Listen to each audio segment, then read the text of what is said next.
On tonight's CTV News, plans for the new city library have been unveiled, Lincoln University is taking a proactive stance to clean up the dairy sector, and Victoria Street businesses are being honoured.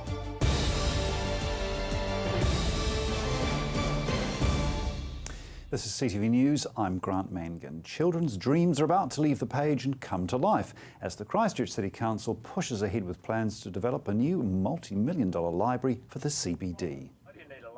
Flicking through the pages for inspiration, Christchurch Mayor Leanne Dalzell is already a self-confessed avid reader.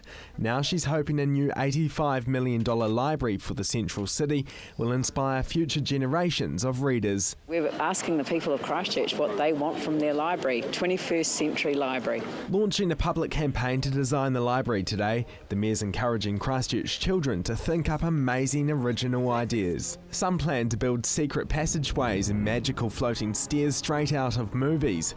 Others dream of roller coasters and go-karts. A paintball alley was also a popular choice. I'd like to see a fish tank as a feature wall. Bumper boats. I would like to see a green roof like a soccer field and a rugby field. With a 5-storey limit, fitting a roller coaster in might be a bit of a squeeze, but the Mayor's not ruling anything out. And if it can be done, we'll do it. These designs show other libraries which have recently been built, showing rooms lined with rows of books. Some children would like a giant slide to carry them to the ground. A New Zealand firm is working with an international team to design the library. Architectus has already crafted Waitakere City Library and Victoria University's library. One of the architects leading the project is willing to take anything on board. I'm so excited about is the approach that the city is taking and working together with the people to help determine what their vision is for their library. Christchurch's library boss has her own special idea. Well, I like the idea of having a music studio where kids or anybody who wants to come in and play an instrument, perhaps do a bit of their own recording, might be able to do that. The new noisy central library will take a year to design, 2 years to build, and will finally open to the public in 2017. Marcus Gibbs, CTV News.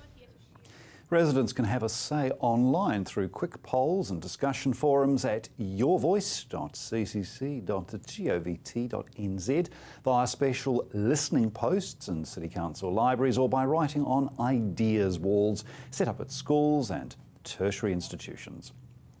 Lincoln University Dairy Farm is finding ways to handle the challenges brought about by the Land and Water Plan. Canterbury farmers have been looking at how to handle new nitrate restrictions since December. Patrick Phelps was out in the field. If your time to you is worth saving, then you better start swimming or you'll sink like a stone, or the times they are a-changing. For farmers, the times are changing. New regulation imposed by the Land and Water Plan means all will have to work to reduce their nitrogen losses from land. Ron Pello says that means changing the way farming is done, something Lincoln University is proactively doing. Part of the solution is looking at the scale of the problem. We've done a lot with Overseer. Overseer is a tool that has been developed over many years to model nitrogen and nutrient loads on farms. It takes care of fertiliser inputs, it takes care of nutrients imported in supplements, and creates a balance in terms of what's coming in the gate and what's going out the gate. He says in an ideal world, it's about efficiency with nitrogen. But as many know, it's not an ideal world. It's not as simple as that in reality, because there's a whole lot of factors going on around nitrogen cycling, around are we talking about just this platform or are we talking about at the catchment level? We've taken the approach that we want to think about it at the catchment levels. Given they're working to improve what's happening at the catchment level, it means not just focusing on their farm, but all the farms within a given zone. The big problem with nitrogen is what goes in must come out. Animal urine. That is the biggest contributor, and it's the one that we can't control. You know, we have animals, they graze, they urinate, they do it 24 hours a day. There are other contributors to leaching, including irrigation and fertiliser, but urine's the big one. Short of housing stock for a certain period of time every day, they must look to tweaking their systems around how much they feed the cows and how many cows they run. We realised at the end of February that effectively if we carried on doing what we were doing, we were going to overload our nitrogen loss for the year by about 15%. The number of cows was nearly 630. They've cut it down to 519. This means they can feed their cows with the grass they grow and won't need to buy in any feed. In a season with a high payout for milk solids, it means a considerable loss in profits. From an economic sense, we would have bought in more grass silage for the rest of the autumn, fed all cows through till the end of May, the end of the season. We probably could have made $100,000 more profit from doing that, but it was going to overload our nitrogen loss. Peter Hancock manages the Lincoln University farm. He says this year they've had to lighten the load earlier. Well, generally we'd keep our sort of close to peak numbers, 630, probably 620 cows through till close to the end of the season, which is towards mid-May, end of May. But we've already, at the end of February, we got rid of all our cows this year, so we've dropped cow numbers from that 625 that we were milking, and we're currently only milking 519 cows. And other changes mean half of these cows only make the walk to the shed once a day. Well, we've got to think about next season, so to do that we have put half of those 519 cows only getting milk once a day. Without being able to put supplement in for the rest of this season, we've had to put those cows on once a day to try and get a bit of condition on them thinking about next season. Mr Hancock says while it's a change, they've always been on a grass-based system. Now it's making sure they can feed the cows they milk with nothing extra than the grass they grow. They think other farmers across the province can and will do the same. Patrick Phelps, CTV News. If you're tired of escalating electricity bills, improvement could be on the way. It looks like Christchurch will one day have a district energy system installed in the CBD. As reported in today's press, the City Council has agreed to fund the project. The system could cover 700,000 square metres, providing a low-cost, sustainable energy source to a wide range of customers. Heating and cooling for individual buildings would come from landfill gas reserves and other renewable sources. It would pass through a network of underground insulated pipes. This would facilitate the transition away from coal-powered sources and potentially lower carbon emissions by up to 10%. Elected representatives Vicky Buck and Helen Broughton claim the project brings substantial economic benefits. Buildings connected to the system would no longer require boilers, chillers or air conditioning units. This could lower energy costs by up to 15%. The system could spark $30 to $50 million of investment in energy assets over the next 5 years. The Christchurch City Council, SERA and the CDHB are looking at forming an alliance with 2 private energy companies. Each partner would contribute $60,000 toward the development of the project. Coming up, Victoria Street residents are honouring their favourite local businesses.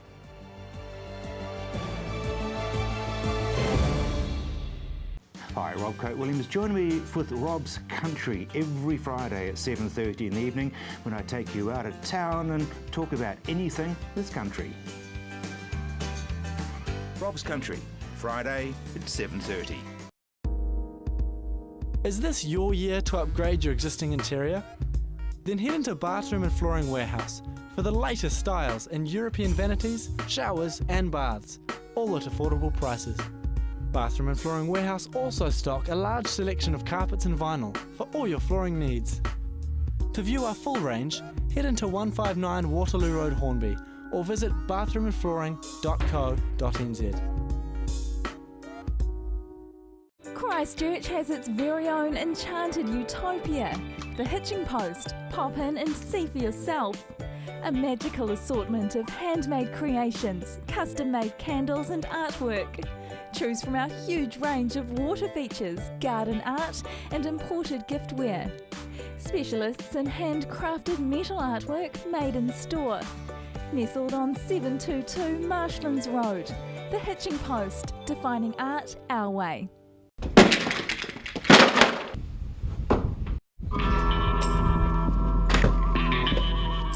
Avoid the cowboys when it comes to relocating. Trust A1 Movers, a family business since 1993 that guarantees a professional job every time. We carefully handle and wrap your valued items, ensuring they have a safe journey. Secure storage and insurance options also available. A1 Movers, the careful, caring, moving company. Have you seen something you like? You can purchase a copy of CTV's own shows so you can watch them again and again. So give us a call on 3777 033 and order a copy today.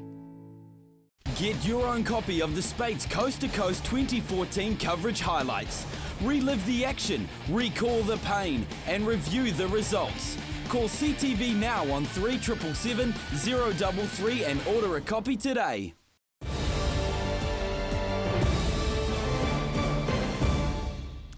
Valued members of the Victoria Street neighbourhood are being commended for their work as members of the community. The Neighbourhood Association is holding an awards ceremony tonight. Marjorie Manthy's proud to live in the Victoria community. She, along with others in the Neighbourhood Association, wanted to thank those who've made it a good place to live. We decided last year, actually, that we would like to give certificates of appreciation to people or places that have done really good things to help the residents in this area. The first recipients have been working on the wastewater systems, and they've been making inroads for some time now. It's been really great working in the central city. Obviously it's a big part of Christchurch and lots of businesses, residents, and we've had really good communications with a lot of residents, and everyone's really helpful and understanding of the work that needs to go on. Bob Manthy's part of the association, and he personally wanted to thank SCIRT for how well they've communicated with residents. This is an example of what SCIRT has handed out to everybody, but basically this information has been user-friendly, it's been timely, what they say they're going to do, they've done, and as a neighbourhood, we've been disrupted like many neighbourhoods, but we're so appreciative of the friendly way they've worked with us. Once the wastewater systems are fixed, they'll move on to fixing the streets connecting the community. And what's a community without a good cafe? Black's Espresso Bar and Vic's Cafe and Bake were awarded for sticking through the tough times and being there for the community. It's hard to relocate and get going again, but it was worth it. Yeah, we like it here. And you like the community and you feel welcome in this community? Yes, yeah. Didn't want to move anywhere else, wanted to stay here. It's really nice to actually be open through the earthquakes, apart from the 8 weeks that we had to close. Very lucky that the building is fine. They also wanted to thank one shopkeeper for keeping it fresh, Gordon Smith and Sons Fruiterers. Gordon Smith wasn't in when we called. Mrs. Manthy says she's so glad he stuck around. We could all walk here and get our fruit and veggies. He was wonderful then, and he managed to continue through the September earthquake with very little damage.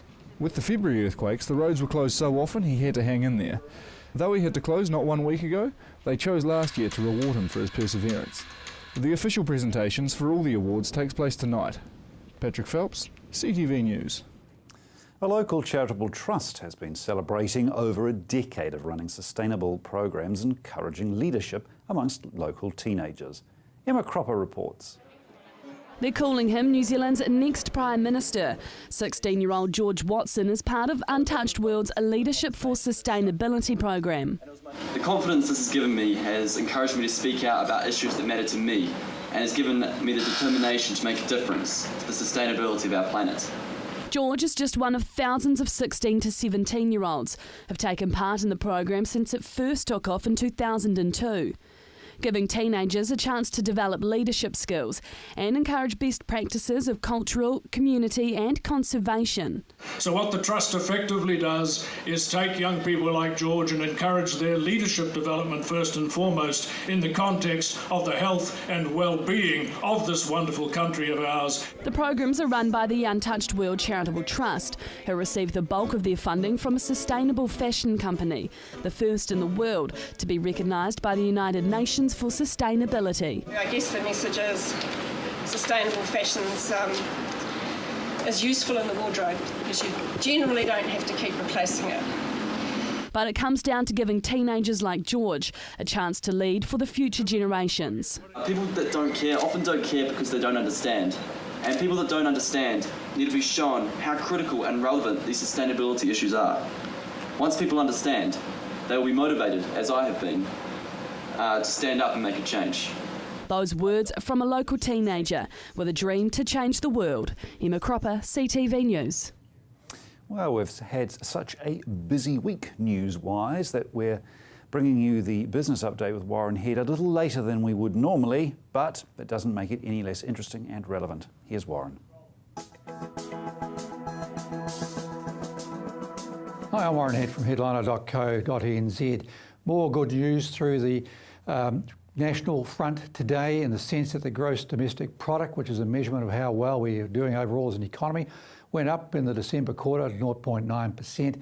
and that put us on course for 2.7% for all of 2013. Now that's almost 3 months old, so goodness knows what it is going at now, because the predictions going forward are for at least 3.5% in the period ending March 2015. And it could well be that we're accelerating towards that quite rapidly, with things looking up in Auckland, the ongoing rebuild in Christchurch, and the agricultural dairy scene underpinning everything. Now, of course, last night there's been a lot of news about the Prime Minister being in Beijing and Shanghai and places like that on his latest visit over there. I think it's about the 4th visit I can recall in the last several months or so. And clearly the Chinese are valuing these visits quite heavily.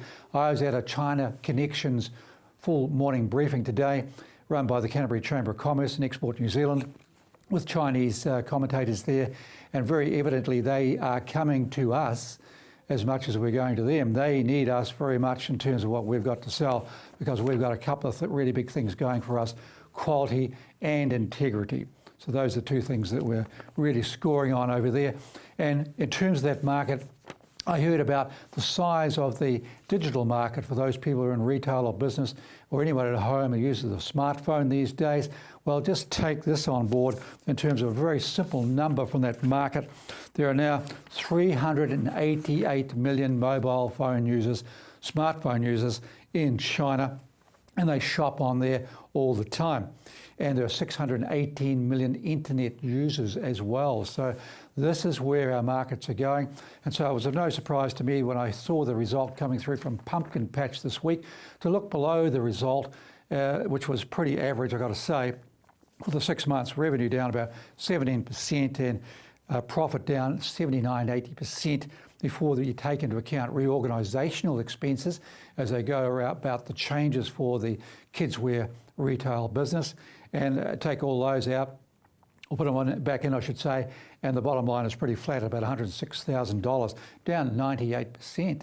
So of course they got punished on the stock market. But if you look a little bit further in there, they've got a very strong online business, and it will be there'll be a day when the shoppers from offshore in their millions are shopping with our retailers here. I have no end of confidence in that happening at some point. In the meantime, back on the home front, 5 of 8 new villages to be built by Ryman's will not be here in Christchurch. They'll be in the Auckland area, because the population demand is very high up there and the growth figures are really taking off. That's their biggest market now. But they've been busy acquiring sites, keeping them under wraps as they build up a land bank for the ever-growing demand for retirement bed space in this country. So everything seems to be getting bigger and going upwards, apart from retail. And I'm sure they'll get themselves fixed in due course online. I'm Warren Head for headliner.co.nz. Still to come, we have the weekend sport, traffic and weather updates.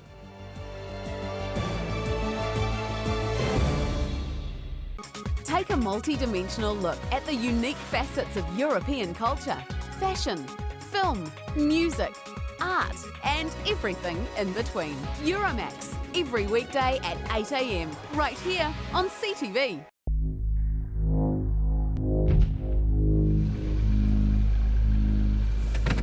You right, mate? Can you hear me? Hey, you, can you hear me? Can you help me? I need you to call 111 for an ambulance. If an accident happens and you didn't know what to do, prepare for what could be the longest wait of your life. Knowing before you need it, call 0800 Red Cross and enrol in a Red Cross first aid course today. My son's helped me greatly with my independence now that I've got more mobility. Mum, I've been looking into stand assist chairs from More Mobility. They recline back with a footrest, then when you want to get out of them, they stand you up. You can even sleep on them. More Mobility can bring one out for a free trial. There's even electric beds too. What do you think? For more range and more expert advice, see More Mobility, corner Clarence and Princess Streets off Blenheim Road.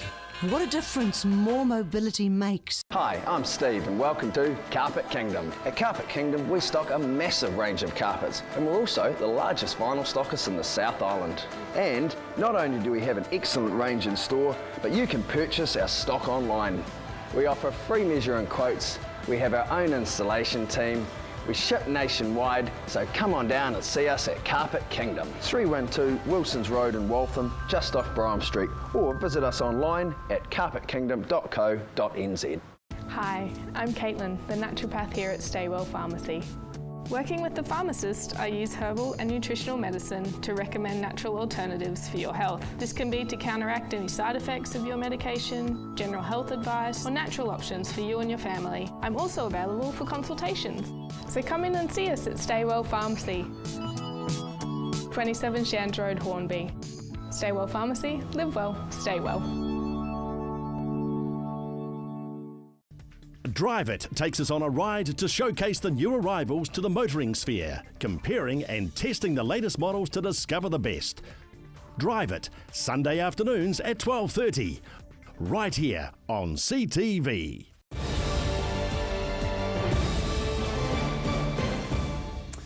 Well, with the week at an end, here's a preview of the upcoming weekend's sporting action.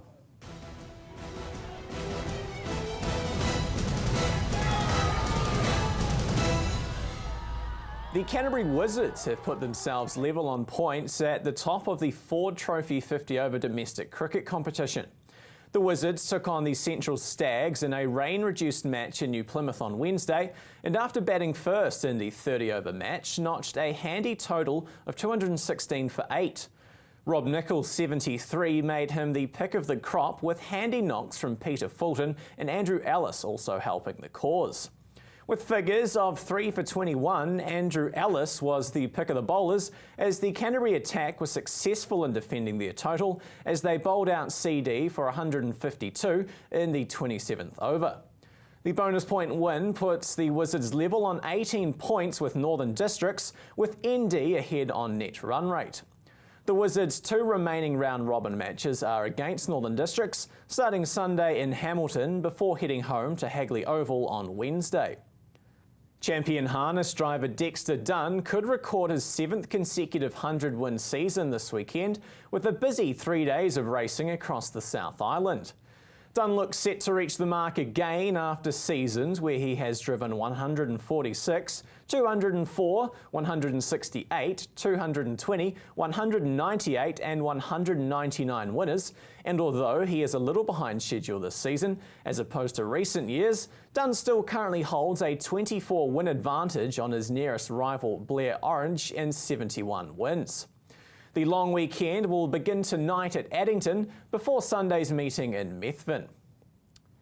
Earlier in the week, St Bede's defeated Christchurch Boys High to take out the Canterbury Secondary Schools golf tournament at the Templeton Golf Club. A number of schools attended the event, with 4 golfers making up each school's team. Burnside High School finished in 3rd spot, just ahead of St Andrews and Darfield, who tied for 4th.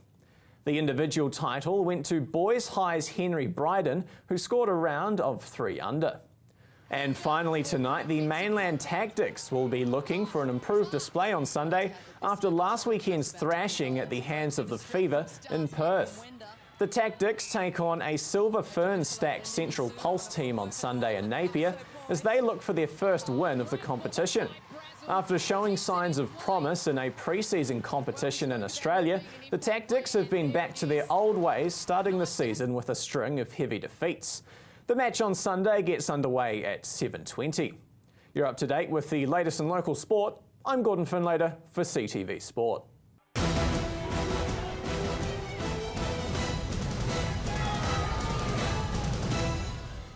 If you're driving around the central city, CTV's traffic update will assist you navigating the repairs taking place.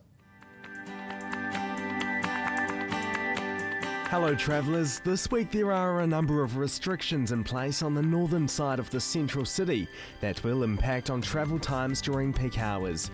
Here's a quick overview of the busy spots where the work's occurring and where delays can be expected. The following roads are down to 1 lane, which will cause congestion. Barbados Street, Durham Street North, the St Asaph Street, Colombo, Manchester and Madras intersections, the Madras Street Morehouse Avenue intersection and the Madras Street St Asaph Street intersection. When heading north, try Montreal Street, or if you're going north or south, Fitzgerald Avenue's your answer, and if you're travelling east and west, take Beeley and Morehouse Avenue. To go south of the square, try taking Durham Street south. Don't forget to keep watching CTV News first at 5 to get the latest updates on what roads are open and closed. And remember to check the website Transport for Christchurch for further information. And of course, these updates are repeated on the channel at 7, 8, 9 a.m. in the morning and midday lunchtime. And finally tonight, your regional weather.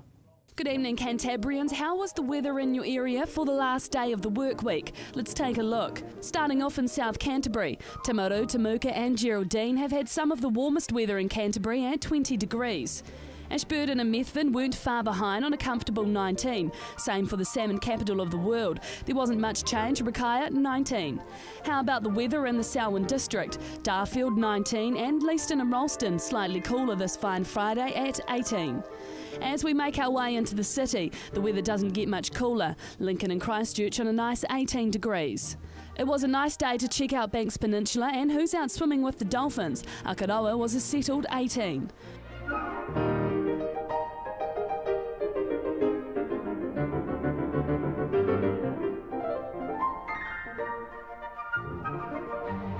But let's see if tomorrow's weather will affect your weekend plans.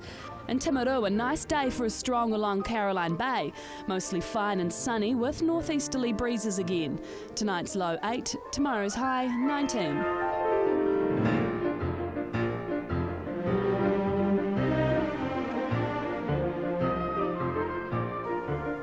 In Ashburton, mostly fine and sunny for your Saturday, with the usual northeasterly breezes and pleasant autumn temperatures. Tonight's low 7, tomorrow's high 20.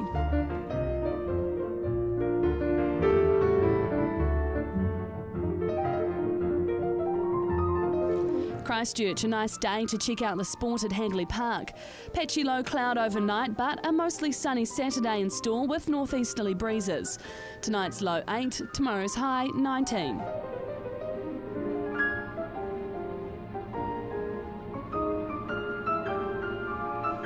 Kaikoura, get yourself some fish and chips and head to the beach. It's mostly fine and sunny with northeasterly breezes again. Tonight's low reaches 7, tomorrow's high 19.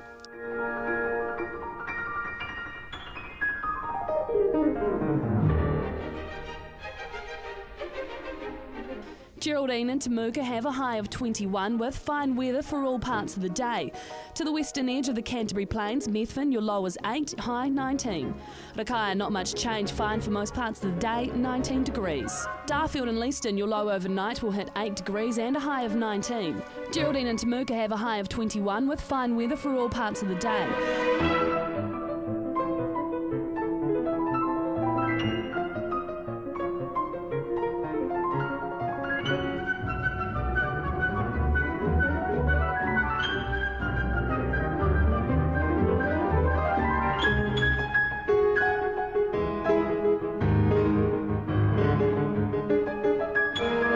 Looking ahead for Canterbury, fine with high cloud increasing on Sunday and fresh breezy northeasterlies.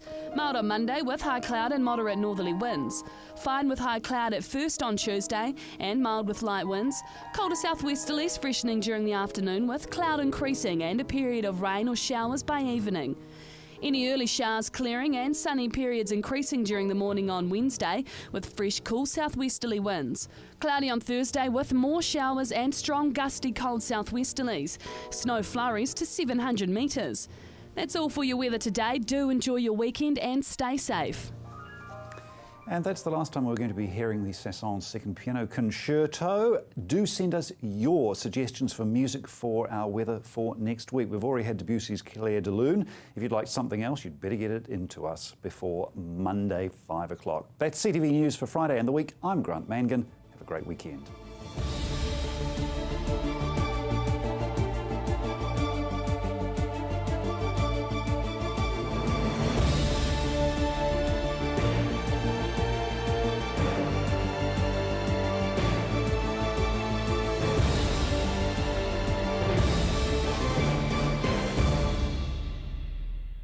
Supporting local content so you can see more of New Zealand on air.